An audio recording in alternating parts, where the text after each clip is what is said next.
Mesdames et messieurs, bienvenue, c'est votre deuxième numéro de l'émission 3 minutes avec la chambre froide et l'IKP. Bienvenue, avant de commencer, avant de poursuivre cette petite émission, abonnez-vous massivement sur notre chaîne YouTube. Vous le faites déjà très bien, je suis d'accord avec vous.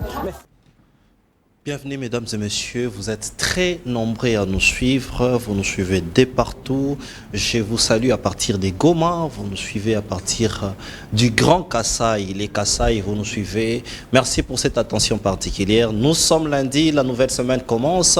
Cette semaine qui commence, nous avions pris l'habitude de recevoir pour vous les révérends pasteurs Michel Kabunda qui n'est plus à présenter. Avec lui, on va débattre sur tous vos sujets et nous pensons que la semaine qui va suivre, ça sera la semaine où on va quand même compiler toutes vos questions et puis on va aussi vous laisser réagir, essayer de poser des questions pour pouvoir aussi écouter la sagesse que Dieu a donnée à l'homme de Dieu. Pour aujourd'hui, nous avons, vous savez, depuis la première fois, on a tellement touché plusieurs sujets où on s'était dit qu'on va commencer à décortiquer un sujet par un. La semaine passée, nous avions parlé du rôle de la femme. Qu'est-ce qu'étaient vos interactions où les gens ont dit que réellement la place de la femme, ce n'est pas à la cuisine. Oui, la place de nos mamans, de nos sœurs et de nos épouses n'est pas seulement à la cuisine.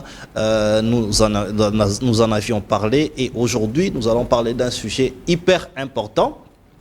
Parce que beaucoup de gens nous ont posé des questions. On a reçu une fois la question d'une dame qui a dit qu'elles ont une église, elles prient, elles servent Dieu, mais ils sont toujours locataires, l'église est locataire et on veut les mettre dehors. Toutes ces questions-là où on va parler aujourd'hui d'un sujet important qui est la bénédiction et la malédiction. Est-ce qu'un enfant de Dieu peut être maudit ? Est-ce qu'un enfant de Dieu qui est converti, qui est baptisé, qui est rempli du Saint-Esprit, peut-il être maudit ou peut-elle être maudit? Nous allons parler de ça. C'est ça le sujet du jour. Bonjour, pasteur. Bonjour Didier. Alors, Dieu vous bénisse. Merci. Alors, pasteur, aujourd'hui, nous avions choisi les sujets, la bénédiction et la malédiction. Cela n'est pas choisi au hasard parce que c'était l'une des choses qui vous a vraiment motivé dans votre foi de pouvoir suivre le Seigneur parce que vous aviez vu votre grand frère qui est en même temps votre modèle être béni, commencer à être béni et à vous montrer un Dieu qui bénit. Mais nous allons commencer par l'introduction parce que beaucoup des enfants de Dieu se posent la question si c'est quoi la bénédiction et c'est quoi la malédiction. Alors, est-ce que vous pouvez nous en dire plus? Oui, merci beaucoup. Mes salutations à tous ceux qui nous suivent de partout à travers le monde. Merci. La thématique est très bonne. Je me sens très à l'aise avec ça. Ok. Et donc, pour définir la bénédiction et la malédiction, les deux mots ont une racine commune, celle qui est diction. Ok. Diction qui veut dire ce qui est dit, les paroles données. Alors, pour la première, le préfixe qui vient devant, c'est béné. Et pour la malédiction, le préfixe, c'est malé. Oui. Béné veut dire bien, bonne. Tandis que malé veut dire mauvaise. Donc, la bénédiction n'est autre que des belles paroles, des bonnes paroles qui sont prononcées sur une personne ou sur une entité. Okay. Tandis que la malédiction, c'est le contraire justement de la bénédiction. Ce sont les mauvaises paroles qui sont prononcées sur une personne ou sur une entité. Ouais. Maintenant, ce ne sont pas que des paroles. À ces paroles est attachée une énergie, une force, une puissance qui va travailler dans le sens de faire que ces bonnes paroles puisse s'accomplir dans la vie de la personne ou de l'entité, ou quand il s'agit de la malédiction, ces mauvaises paroles sont une énergie, une force, une puissance qui va travailler dans le sens d'empêcher la personne sur qui elles sont déclarées ou l'entité à ne pas s'épanouir, à ne pas avancer, mais plutôt à vivre les calamités qui sont proférées à travers les paroles lancées. Voilà. Alors, pasteur, donc, si on peut comprendre bien, ça se résume seulement dans les paroles. Voilà. Mais on se pose des questions parce que les gens se disent d'autres ne vivent pas la bénédiction, d'autres vivent la bénédiction. Cela tire origine que d'une parole. Oui. Ce sont les malédictions et les bénédictions. Ce sont des paroles mauvaises. Oui. des paroles de condamnation qui ont été proclamées sur une personne ou sur une entité et qui se vérifient dans la vie de la personne à travers ce qu'on peut appeler de la malchance ou une mauvaise concordance des situations. Tandis que la bénédiction, c'est aussi des paroles qui travaillent dans une énergie qui fait que la personne sur qui ces paroles sont déclarées va vivre des événements heureux qui vont lui permettre d'avancer. Okay. Vous voyez, c'est de ça qu'il s'agit. Au-delà des paroles, il y a une énergie. Ne prenez pas la parole tout simplement comme quand je dis bonjour ou bonsoir. Okay. Non, la parole, n'oubliez pas que la Bible dit que Dieu a créé tout ce que nous voyons par la parole. Okay. C'est par la parole qu'il a créé. Et dans le monde spirituel, c'est par la parole que les choses se font. Dans le monde spirituel, c'est par la parole qu'on envoie l'énergie. Cette parole devient une énergie vivante qui travaille soit dans le sens du bien, soit dans le sens du mal. Donc, ça, c'est très important. Donc le départ, c'est la parole. Alors, beaucoup de gens se posent des questions. Ils vivent une vie difficile. Ils vivent avant qu'on entre vraiment dans la vie vécue pour définir qui est béni et qui est maudit selon les contextes actuels. Ils vivent une vie difficile, mais ils n'ont pas eu des gens directement comme ça qui l'ont maudit, ou ils n'ont pas eu des gens comme ça qui l'ont béni. Ça veut dire quoi? Est-ce qu'ils ont hérité ça? Est-ce que la bénédiction a un caractère d'héritage aussi, ou la malédiction aussi a un caractère d'héritage? La bénédiction et la malédiction ont toutes les deux plusieurs sources. Plusieurs sources. Oui, les sources. Et il n'y a pas que l'héritage. Il y a aussi la vie que nous menons. Il y a aussi l'entité où nous nous trouvons, le pays où tu résides, l'endroit où tu es. Il y a plusieurs éléments qui entrent en ligne de compte par rapport à la malédiction. Oui. Et j'ai l'habitude de dire aux gens que pas besoin que quelqu'un nécessairement ait prononcé des mauvaises paroles sur toi, parce qu'il y a dans la nature des malédictions déjà proclamées et que nous pouvons activer et les obtenir. Par exemple, je dis toujours qu'une des plus grandes sources de malédiction, c'est la parole de Dieu. Ok. La parole de Dieu. Oui. Oui. Comment ça, pasteur? La parole de Dieu contient beaucoup de malédictions que Dieu a déjà proclamées. Okay. Par exemple, maudit soit quiconque maudit son père ou sa mère. Okay. Ce n'est pas ton oncle ou ta tante qui dit ça, c'est Dieu, parce que ça traverse sa parole. Dieu a déjà dit, il a déjà maudit celui qui maudit son père ou sa mère. C'est une malédiction, vous comprenez? Quand vous lisez dans la Bible qu'il est écrit « Maudit soit quiconque maudit son père ou sa mère », c'est une malédiction qui est proférée par Dieu. Et maintenant, toi qui te retrouves être enfant de quelqu'un, et qui, dans l'entretemps, maudit ton père, ou maudit ta mère, ou insulte ton père, ou insulte ta mère, tu actives toi-même cette malédiction qui a déjà été proclamée dans la parole de Dieu. C'est toi qui l'actives. Vous voyez, la malédiction est déjà proclamée. La Bible a déjà dit, maudit soit quiconque maudit son père ou sa mère. Maintenant, toi, quand tu fais ce que tu ne devais pas faire, ou ce qui est attaché à cette malédiction, tu appuies sur Enter. Ça veut dire que tu actives cette malédiction-là dans ta vie et tu vas vivre cela. Ok. Pasteur, est-ce qu'un enfant de Dieu, baptisé du Saint-Esprit, baptisé de l'eau du baptême, est-ce qu'un enfant de Dieu peut être maudit? Un enfant de Dieu qui a accepté Christ comme Seigneur et Sauveur. Un enfant de Dieu qui a accepté Christ dans sa vie comme Seigneur et Sauveur, qui est baptisé dans le Saint-Esprit, qui est né de nouveau, doit marcher tel que la parole de Dieu lui demande de marcher. Maintenant, si cet enfant de Dieu qui a reçu la grâce, la bénédiction et tout ce que tu veux, marche d'une manière qui est contraire à la parole de Dieu, parce que tout ce qui est dit dans la parole de Dieu est vécu. La parole de Dieu est vraie de Genèse à Apocalypse. Et la parole de Dieu profère des bénédictions et des malédictions. Vous voyez? Maintenant, si toi tu es enfant de Dieu, tu es né de nouveau, mais tu fais ce que la parole de Dieu dit que quand tu vas faire ça, tu vas avoir une malédiction, tu vas attraper la malédiction. Je te donne un autre passage. La Bible dit, maudit soit quiconque fait l'œuvre de Dieu avec négligence. Tu crois que ça s'adresse à qui? Ça ne s'adresse pas aux païens. Qui fait l'œuvre de Dieu? Aux serviteurs même. Voilà, ça s'adresse aux serviteurs de Dieu, aux pasteurs, aux prophètes, aux évangélistes. Dieu nous dit, si je fais son travail avec négligence, je suis maudit.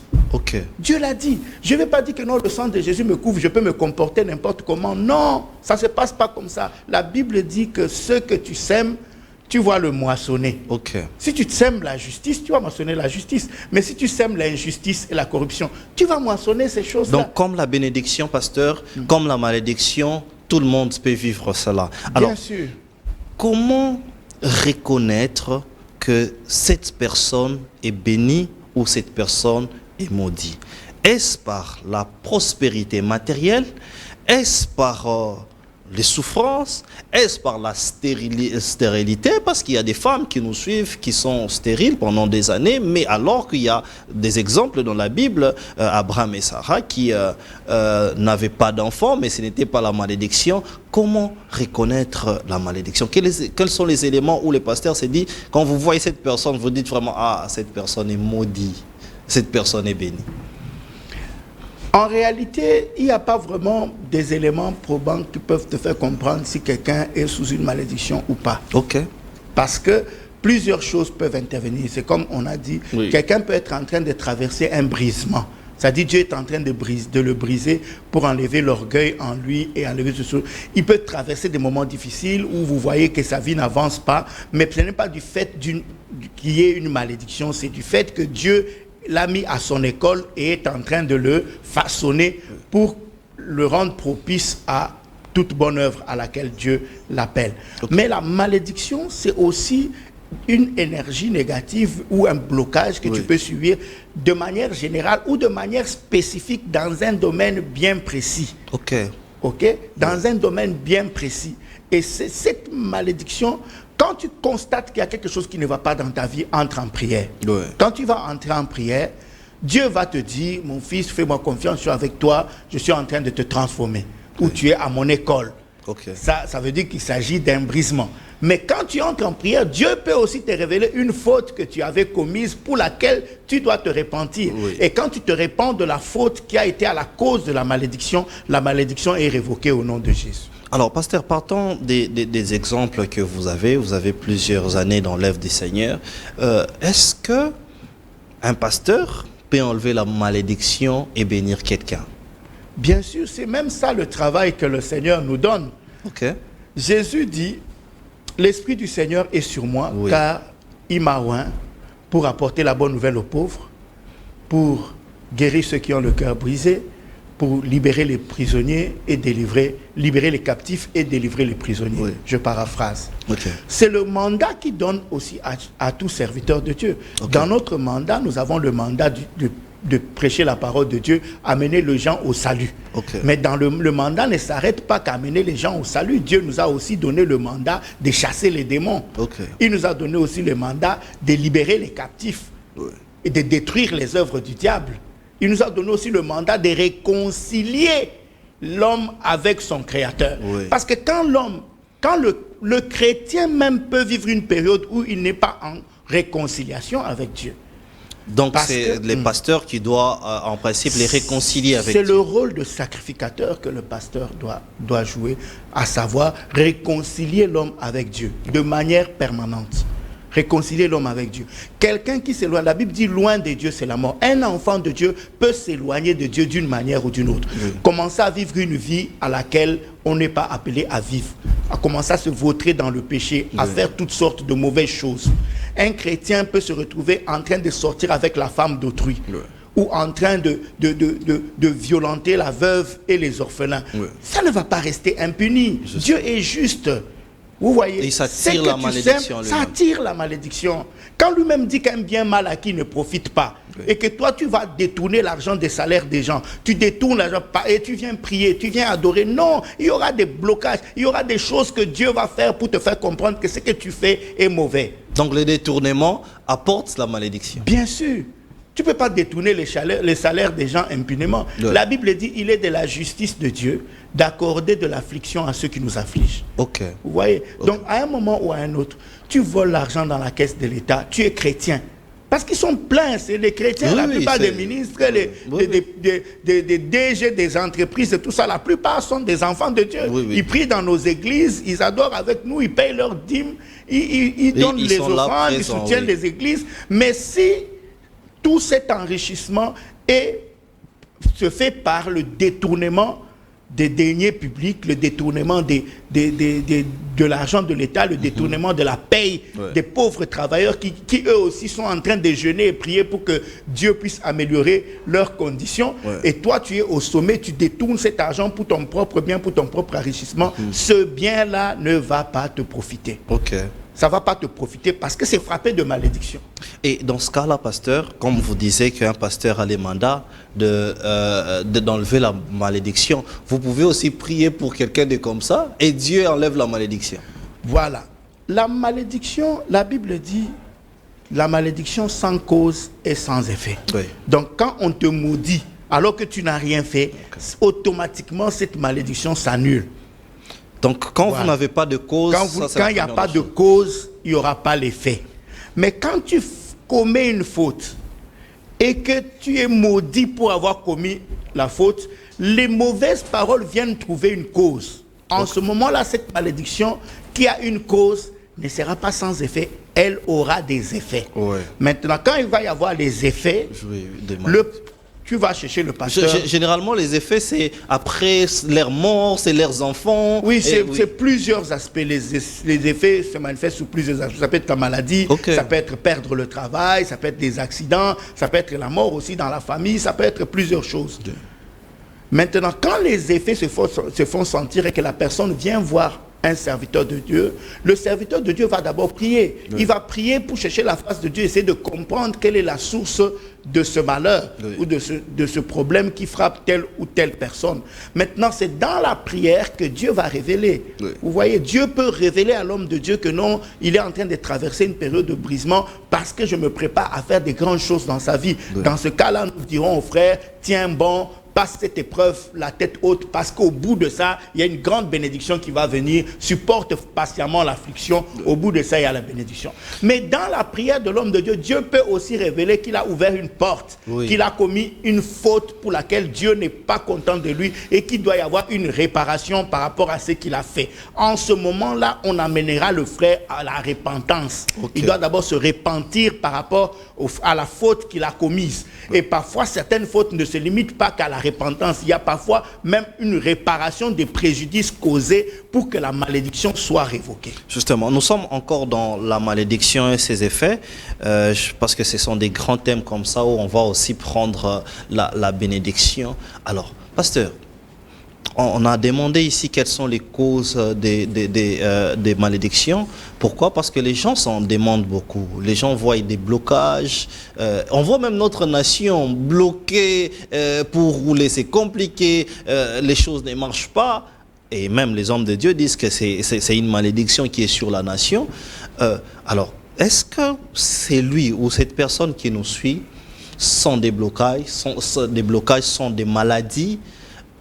Nécessairement, vous avez parlé des aspects, soit il doit chercher les serviteurs de Dieu, soit il doit prier.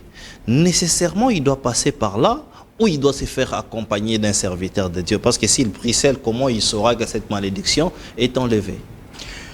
Normalement, c'est pour cela que j'ai toujours dit que dans les églises, nous devons enseigner. Parce que quand nous enseignons, ça veut dire que les membres de l'église vont eux-mêmes aussi grandir dans la foi. Et quelqu'un qui a grandi dans la foi peut lui-même prier et Dieu lui révèle la cause d'un blocage ou d'un problème spécifique qu'il a dans sa vie.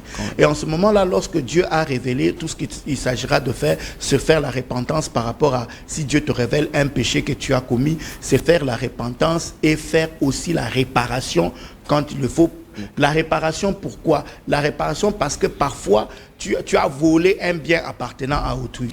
Un bijou, par exemple. Et à cause de ça, tu vois que beaucoup de choses ne marchent pas bien dans ta vie. Parce que la personne est en train de dire tout le temps que la personne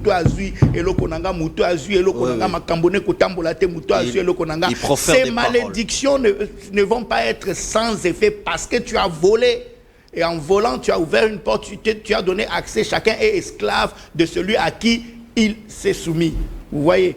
Maintenant, en ce moment-là, si toi-même tu es un chrétien qui marche selon la révélation, ça veut dire que Dieu va te révéler. Le Saint-Esprit va te dire, mon frère, tu as commis une faute.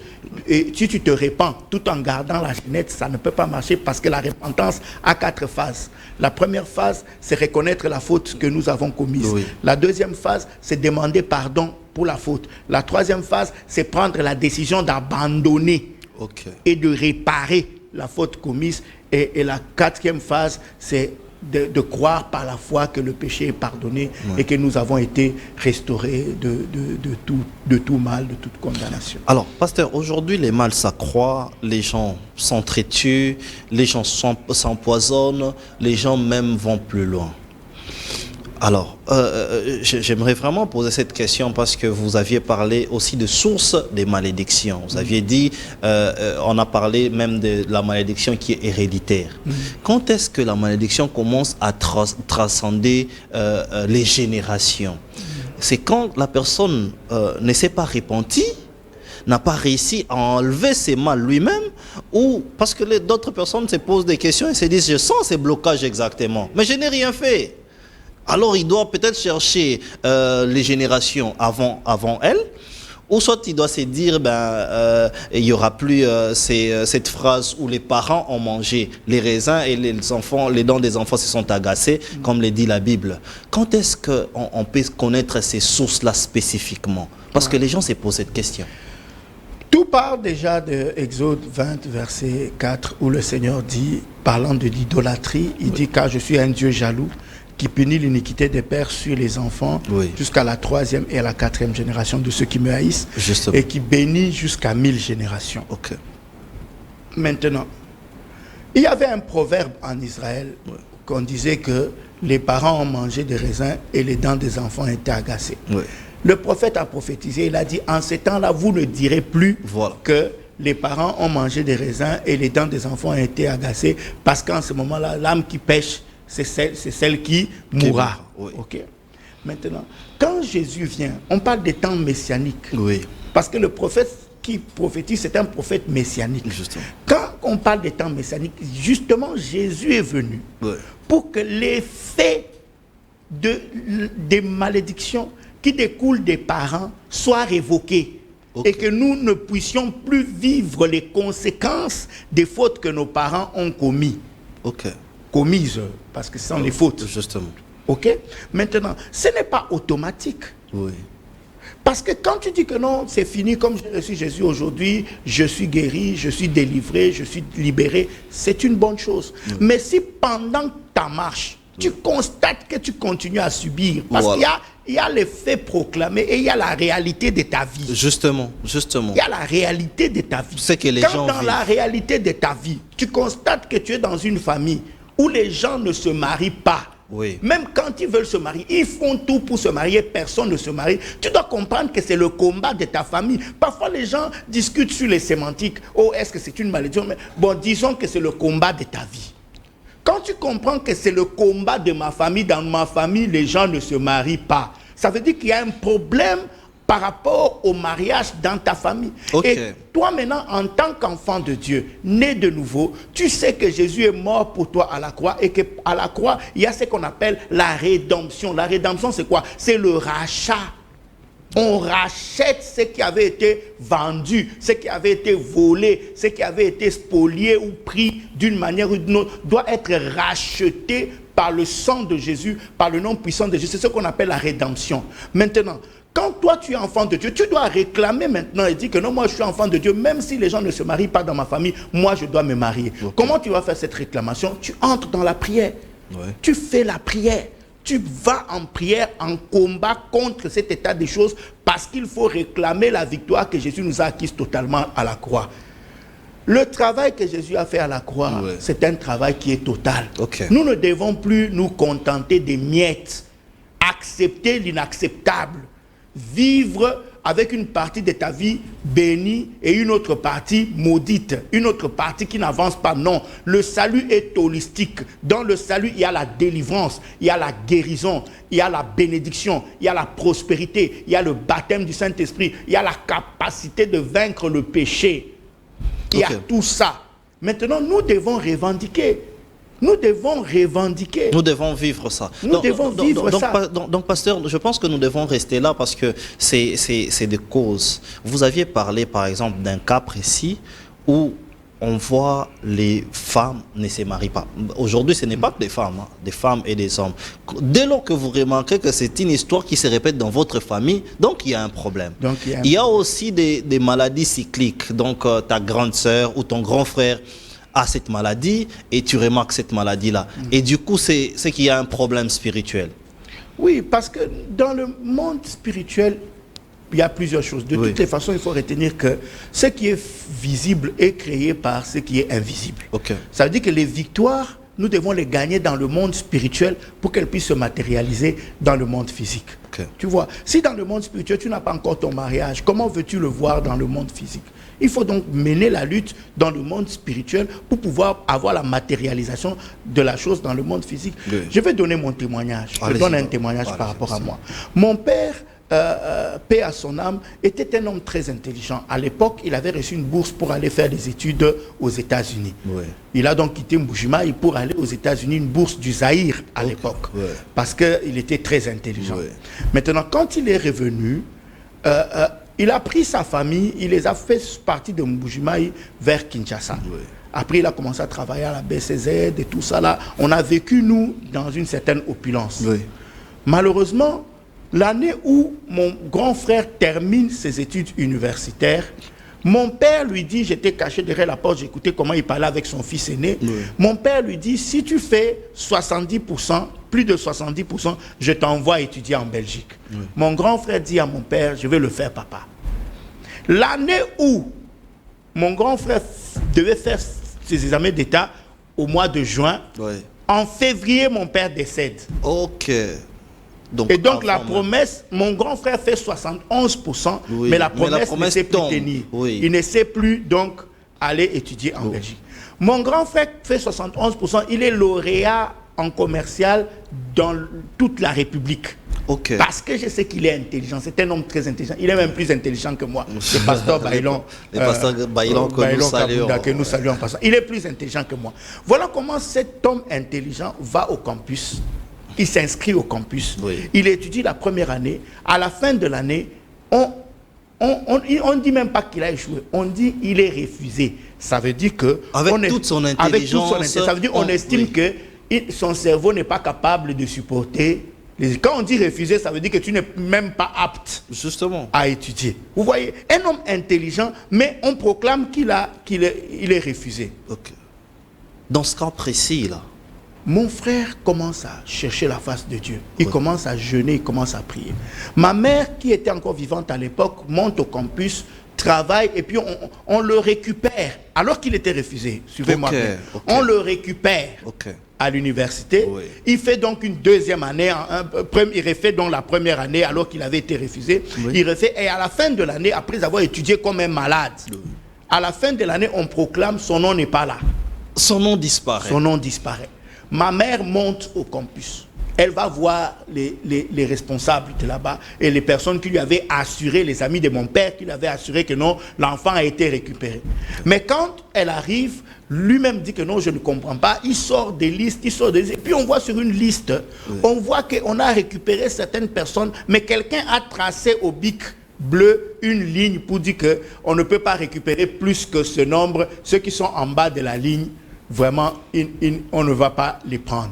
Et le nom de mon grand frère était 4e en dessous de la ligne. Donc, quand on trace la ligne, juste la 4e personne. Vous voyez comment parfois il faut comprendre qu'il y a quelque chose qui ne va pas dans ta vie. Donc, en ce moment-là, c'est déjà quelque chose qui ne va pas. Parce que les gens sont mal à l'aise qu'on dise malédiction. Mais vous voulez qu'on dise quoi? Quand il y a quelque chose qui ne va pas, c'est quoi? Vous voulez qu'on dise blocage ou freinage. Mais c'est des oiseaux de même plumage. Quand tu constates qu'il y a une malédiction, ou si tu ne veux pas le mot malédiction, quand tu constates qu'il y a des blocages, tu constates qu'il y a comme quelque chose qui se répète dans ta vie, toi, en tant que chrétien, tu dois entrer dans la profondeur de la prière, aller chercher la face de Dieu. Et quand tu vas chercher la face de Dieu, il va te révéler ce qui ne va pas. Il va te révéler peut-être la source d'un problème. Il va te révéler la cause d'un problème, ou il peut te donner plusieurs autres solutions. Voilà comment mon grand frère s'est mis à chercher la face de Dieu. Et c'est en priant que Dieu lui révèle qu'il doit aller à l'école informatique des finances. Voilà comment, après avoir prié, après avoir révoqué les malédictions, prié pour que toute puissance négative ne puisse pas l'empêcher d'étudier, Dieu l'oriente vers l'école informatique des finances. Il termine là-bas avec grande distinction et jusqu'aujourd'hui, il a fait une carrière extraordinaire à CEP Congo. Mon tour arrive. Je m'inscris à l'ISTA. Allez-y, pasteur. Je suis inscrit régulièrement en préparatoire de l'ISTA, Mouchetou. Oui. Le premier jour où je vais à l'ISTA, je rêve qu'on a posé un examen. Je prends mon bic et ma feuille pour écrire. Le stylo n'écrit pas. Je fais tout ce qu'on fait pour que ça écrive. Tu souffles, tu chauffes, tu fais ceci. Oui. Je fais toutes les gymnastiques qu'il faut faire. À un moment donné, paf, le stylo écrit. Mais quand je veux maintenant répondre, ramasser les feuilles. Juste au moment. Juste au moment où mon stylo allait écrire, ramasser les feuilles. Je banalise. Je repars à l'ISTA, je rentre à la maison. La deuxième nuit, je fais ce rêve 3 fois de suite. Je suis enfant de Dieu, rempli du Saint-Esprit, parlant en langue, prophétisant et tout ce que vous voulez. Oui. Je fais ce rêve 3 fois de suite. Je comprends qu'il y a un problème. J'entre en prière. 3 jours à sec, sans rien manger ni boire. 3 jours à sec dans la prière. Et pendant que je suis dans la prière, Dieu me révèle qu'il y a une malédiction dans ma famille par rapport aux études supérieures. Parce que quelqu'un a dit, comme votre papa, c'est parce qu'il a fait des études supérieures à l'étranger, qu'il revient, il ne nous considère plus, nous, les gens de la famille. On verra si ses enfants pourront faire des études universitaires. Donc nous avons tous été brillants, primaire, secondaire, toujours premier ou deuxième, maximum troisième. Mais quand on arrive à l'université, ça ne marche pas. Mon grand frère, je vous ai raconté son témoignage, ma grande sœur a dû arrêter aussi les études alors qu'elle était très intelligente d'une manière ou d'une autre. Moi qui vous parle aujourd'hui, je suis issu d'une famille des gens extrêmement intelligents, mais je suis le plus haut gradé en termes d'études avec la licence en théologie. Pourquoi? Parce que je me suis battu et j'ai révoqué cette malédiction. J'ai dit que cette malédiction n'aura pas effet sur ma vie parce que Jésus est mort pour moi. Jésus est mort pour nous. C'est un acquis en potentialité que nous devons maintenant par la prière et par la violence matérialiser dans notre vie. Ce n'est pas automatique. Les choses ne vont pas venir automatiquement. Il ne faut pas dormir sur ton oreille et dire que non, il n'y a plus de malédiction dans la vie des enfants de Dieu. On est béni de toutes sortes de bénédictions spirituelles dans les lieux célestes. On peut dormir tranquillement. Non, mon frère, ma soeur, nous devons prier. La Bible dit, faites en tout temps toutes sortes de prières. Toutes sortes de prières. Des prières de repentance, des prières d'autorité, des prières d'autodélivrance, des prières de chasser les démons. On doit faire toutes sortes de prières parce que le Seigneur nous a donné le pouvoir de marcher sur les serpents, les scorpions et sur toute la puissance de l'ennemi. Mais si nous ne l'exerçons pas, si nous n'exerçons pas ce pouvoir, nous allons subir. Voilà, comprenez que je ne peux pas interrompre à tout moment parce que au-delà d'une émission, c'est un enseignement. Vous comprenez que il y a beaucoup de sources de se poser des questions par rapport à nos vies, par rapport quand il y a des blocages répétitifs. Parfois, les mêmes choses se répètent. Pasteur, je vais même poser des questions. Est-ce que les rêves d'une personne aussi, parce que vous avez parlé des rêves, je pique juste là-dessus, est-ce que les rêves aussi peuvent être un indice qui montre que cette personne est maudit? Il y a des rêves qui se répètent, il y a des personnes qui se répètent, ils ont déjà fini les études, mais ils se voient toujours en blé blanc. Ils ont déjà fini les études, ils se voient toujours en train d'étudier ou d'être encore sur les bancs de l'université. Il y a plusieurs rêves où on est en train de vous suivre, vous êtes en train de dormir, et ces rêves-là qui s'ensuivent, les gens disent même qu'il est toujours dans une piscine en train de se noyer. Ou en train de manger la viande. De manger la viande. Il y a tellement ça. Est-ce que les rêves aussi peuvent être aussi indices pour que quelqu'un reconnaisse dans sa vie qu'il est maudit? Oui, bien sûr, la Bible le dit clairement. Dans Job, il est écrit, Dieu parle tantôt d'une manière, tantôt d'une autre. Oui. Et la Bible insiste, on n'y prend point garde. Il parle, mais on n'y prend point garde. Et dans Job, il continue en disant, il parle pour donner des instructions. Il parle pour avertir et pour faire sortir quelqu'un de la fosse où il se trouvait. Vous voyez, donc Dieu révèle les choses. Dieu est un Dieu de révélation. Il a dit, invoque-moi, je te répondrai, je te révélerai des grandes choses, des choses cachées que tu ne connaissais pas. Oui. Dieu est un Dieu de révélation. Il peut te révéler où se trouve le blocage. Il peut te révéler où se trouve la source des problèmes. Ok. La source de la malédiction que tu es en train de constater ou que tu es en train de subir. Dieu parle, il révèle. Maintenant, quand tu fais un rêve, quand tu te réveilles au matin du rêve, Oui. tu peux savoir si c'est juste un rêve banal, parce qu'il y a aussi des rêves qui naissent de la multitude de nos pensées. Oui. Tu peux aussi savoir si c'est un rêve qui est né de pensée, parce que tu as pensé à cette chose-là la veille ou ces derniers temps tu penses à la chose. Oui. Il est possible que tu puisses rêver la chose, comme quand une sœur aime un frère et qu'elle le regarde tout le temps et l'admire tout le temps. Il est possible qu'elle puisse le rêver, rêver la personne. C'est pas un mari de nuit. Ce n'est pas un songe. Ce n'est pas un songe, voilà. Et donc, quand Dieu parle, quand tu te réveilles le matin, tu sais que ce que j'ai vu dans la nuit, c'est un message. Et donc, tu as deux choses à faire. Oui. Quand tu penses que le songe que tu as eu est un message que Dieu t'envoie, tu as deux choses à faire. Oui. La première chose, c'est chercher à discerner. Mais si tu n'arrives pas à discerner, il faut aller chercher des hommes de Dieu qui ont le don de discernement, parce que parfois les gens croient que Dieu donne des dons pour rien. Vous croyez que Dieu a donné le don de discernement, pourquoi? Oui. C'est ce don de discernement qui a fait que Joseph devienne premier ministre en Égypte. Okay. Juste ce don-là, le discernement. Oui. Et c'est un des dons dont nous aurons de plus en plus besoin en ces temps de la fin, pour discerner le vrai du faux, le bon du mauvais, pour discerner quelle est la volonté de Dieu, quel est le plan de Dieu, qu'est-ce que Dieu a voulu dire à travers tel message, à travers tel événement qui arrive dans ma vie, à travers tel songe. Maintenant, quand on va vers les hommes de Dieu, ils vont discerner. S'ils discernent que Dieu révèle un lien, que Dieu révèle un problème, que Dieu révèle une chose à corriger ou à réparer, ou une prière que vous devez faire pour briser quelque chose, briser un joug, ils vont t'accompagner dans la prière et le joug sera brisé. Et quand le joug est brisé, tu vois que ta vie va changer dans ce domaine-là. Ok, alors pasteur, nous avions parlé de tout ça. Il y a une certaine confusion. Comment reconnaître lorsqu'il s'agit de la malédiction ou il s'agit d'un lien ou d'une réclamation, comme on le dit? Ok. Tout part des paroles, comme j'ai dit. Oui. Ok. La Bible dit recherchez la paix avec tous et la sanctification sans laquelle personne ne verra le Seigneur. Dans la vie, il est bon d'être en paix avec les gens. Tout ce que tu ne veux pas qu'on te fasse, ne le fais pas aussi dans la vie de quelqu'un. Parce que chaque fois que nous faisons le mal, croyez-moi, la Bible dit ce que tu sèmes, tu vas le récolter. Chaque fois que nous faisons le mal aux gens, il y a un mal qui va nous revenir.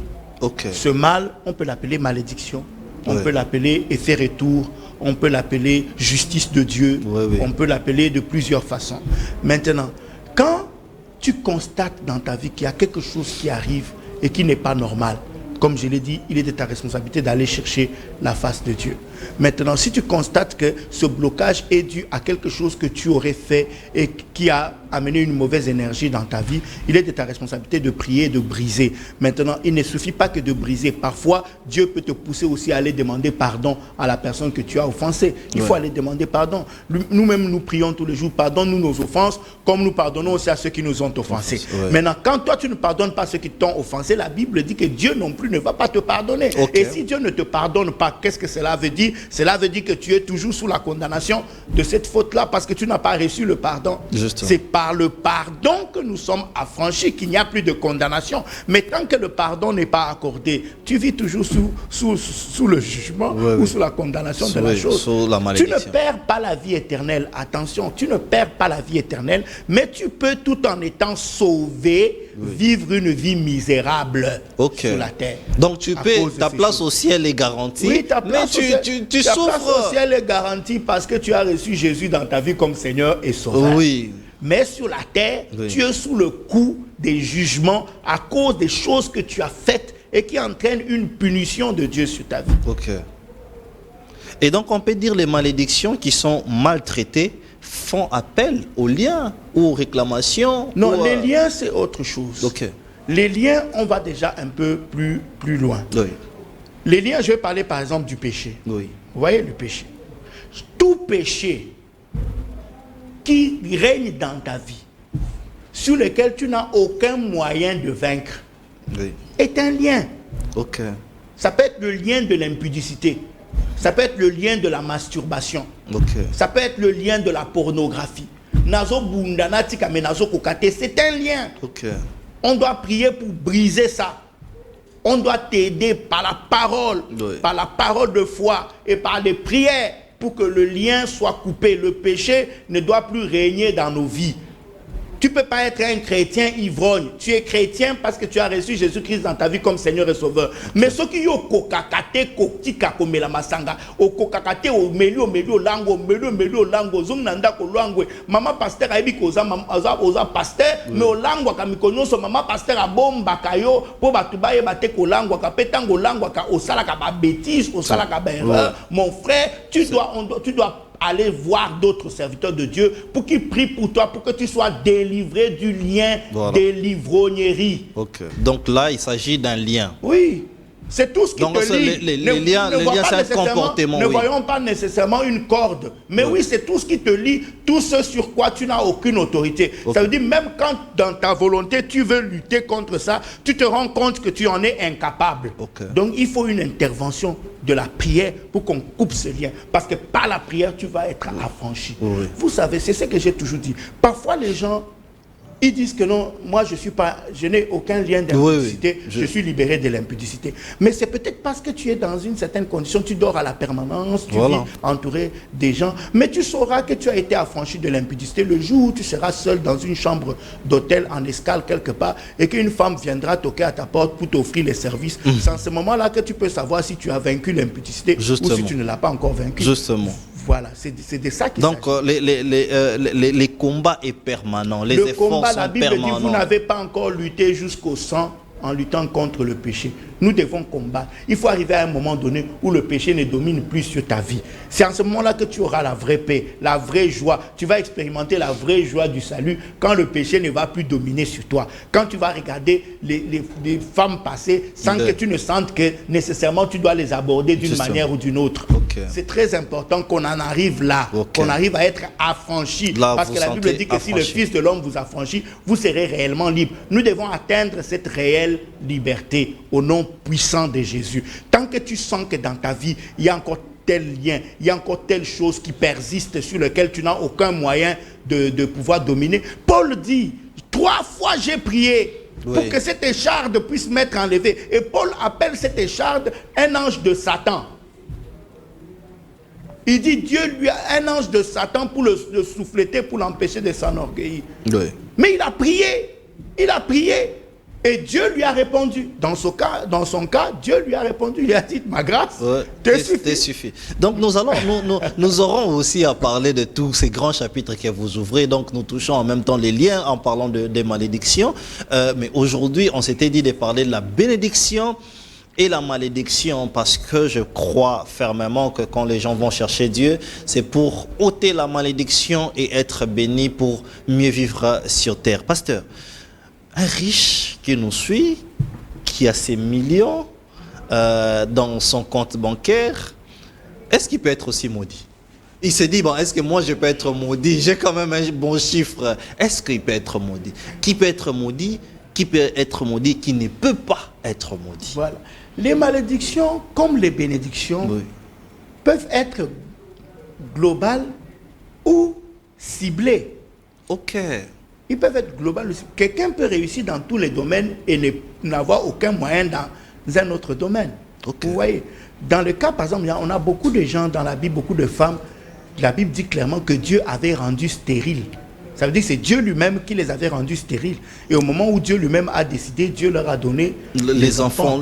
Ça, ce n'était pas la malédiction. C'était la volonté de Dieu. C'était une décision de Dieu. Okay. C'était la volonté, c'était la souveraineté de Dieu. Okay. Hein? C'était la souveraineté de Dieu. Dieu décide que tu ne vas pas avoir l'enfant. Tu vois, tu peux prier, mais Dieu a décidé. Pas pour le moment. Je vais te donner à tel moment. Mais il faut continuer à prier. Justement. Parce que dans nos prières, nous pouvons toucher le cœur de Dieu et l'amener à nous être favorables. Voilà. Maintenant, quelqu'un peut réussir à être riche, mais échouer dans son foyer. Ok. Quelqu'un peut être riche, mais stérile. Ne pas être capable de mettre des enfants au monde. Ok. Quelqu'un peut être riche, mais malade.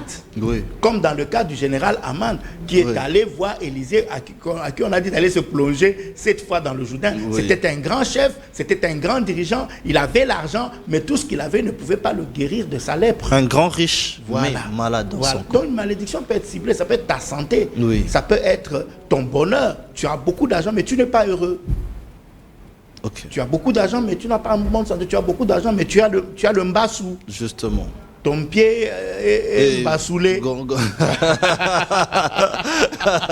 Les Voilà. pieds mbassoulés. Tu as beaucoup d'argent, mais tu ne peux pas dormir dans ta maison. Oui. Parce que tu as des cauchemars dans cette maison.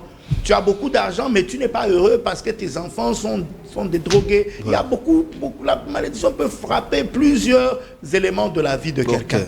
Et où la bénédiction aussi peut être ciblée. On voit aussi des gens bénis dans un domaine, mais dans un autre domaine, on sent qu'il y a à faire. Oui. Vous voyez, j'ai vu des femmes étudier, exceller dans les études, mais elles pleurent pour le mariage, ça ne vient pas. Ça ne vient pas. Donc il y a un problème quelque part. Il y a un problème là-bas, il y a quelque chose qu'il faut faire. Alors, pasteur, les processus pour quitter de la malédiction, parce qu'on parle aux enfants de Dieu, les gens nous suivent, ils se disent, j'ai vérifié quand même qu'ici il y a un problème, ici il y a un problème.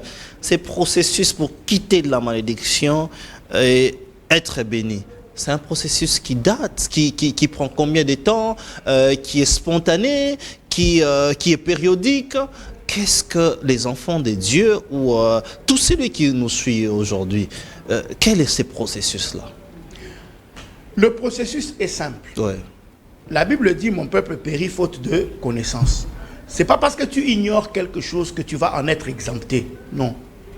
L'ignorance va te tuer. L'ignorance d'une chose va te tuer. Ok?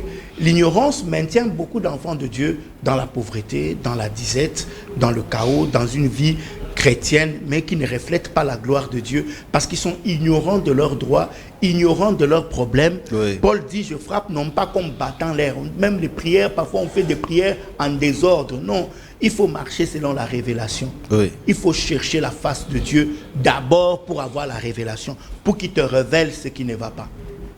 En priant, Dieu peut te dire que ça ne va pas parce que je t'avais demandé d'offrir ta voiture pour la construction de l'église, tu ne l'as pas fait. Okay. Tu as donc un problème avec Dieu en ce moment-là. Parce que les gens croient que quand on parle de malédiction, c'est Satan, c'est moi. Non, Dieu est la plus grande source de malédiction. Dieu aussi peut maudire.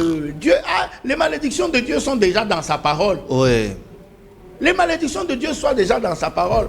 Quand la Bible dit que puisqu'ayant connu Dieu, mais n'ayant pas donné gloire à Dieu, Dieu les a livrés à des choses infâmes qui commettent homme avec homme, femme avec femme, des choses qui ne doivent pas. Dieu les a livrés. C'est Dieu lui-même qui livre. C'est Dieu qui les a livrés. Tu vois, quand Dieu dit, maudit soit celui qui fait l'œuvre de Dieu avec négligence. Quand tu fais maintenant l'œuvre de Dieu avec négligence et que tu vois que ton travail n'avance pas, que ta boutique commence à entrer en faillite. Tu commences à faire faillite. Ce n'est pas Satan, ce ne sont pas les sorciers, c'est une parole de Dieu qui commence à agir dans ta vie, mais de manière négative parce que tu es coupable de quelque chose. En ce moment-là, quand tu vois que quelque chose ne marche pas bien dans ta vie, entre en prière. Ne fais même pas certains combats parce que parfois dans ton combat tu peux te retrouver en train de combattre Dieu, de chasser Jésus au nom de Jésus.